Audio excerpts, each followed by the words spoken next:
And this one, this Moonmen 3, I would like to talk a little bit about Sure. that.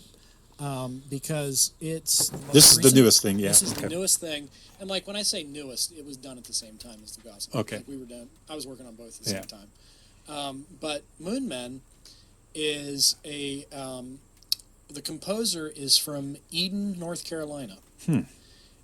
His name's Brett Harold Hart, and the sax player's from Frederick, Maryland. His name's Dave Newhouse. Dave is on Unfamiliar Skies. Oh, okay. And he is also on Lunatic. He was in a group called the Muffins in the late 70s up until I think 2006 or something like that. Like they took a hiatus and then they came back. But like they've been covered in Rolling Stone magazine. Oh, cool. What's his name? David Frick has written them up, and like they're people know who they are. But Yeah. anyway, Dave, I met Dave on the Nick Prohl album. I asked him to play on both Coloratura records. And then Dave asked me to mix this. Oh, cool. So, and then Brett is also on that record, so there's all kinds of continuity. But he asked me to mix this, and let me think. The bass player is Jerry King, and he's from kind of the West Coast. And then the drummer is William Youngworth, yeah. And he's also, like, from West Coast somewhere. Cool. I'm trying to think. Wisconsin.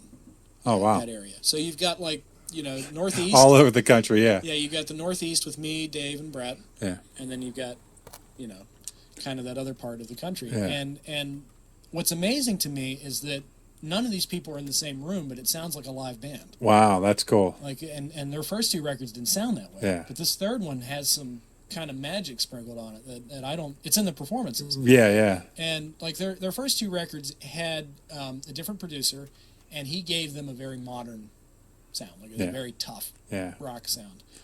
Maybe he tried to influence too much of their aesthetic onto the band. It's possible, Yeah. but I think the band were happy with it. It's just that for my taste, I was listening over the tracks and I'm like, man, this sounds like it would be such a great band record. Yeah. And I had this idea to kind of make it sound like they were all sitting in the same room together, even though they weren't. I thought, what a challenge that would be. Yeah. Well, and how do you even accomplish that, Well, running a lot of things through kind of emulators that I had. Yeah, like treating the guitars a lot, the plugins, running things through plugins. So I was treating the guitars a lot, the basses a lot.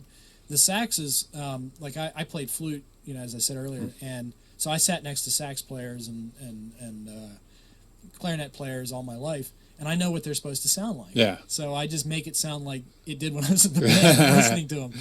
And, so the reason why I wanted to bring this project up is because it's technically the most recent thing, but also it's kind of like, to me, it's another professional level. Yeah.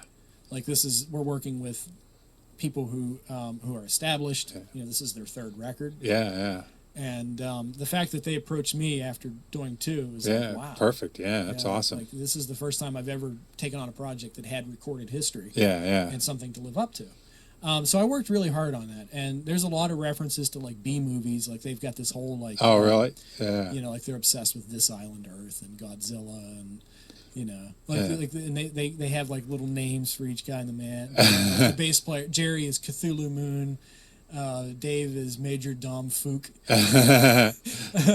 But and I'm Aeon Beanyboat. That's my Moonman name.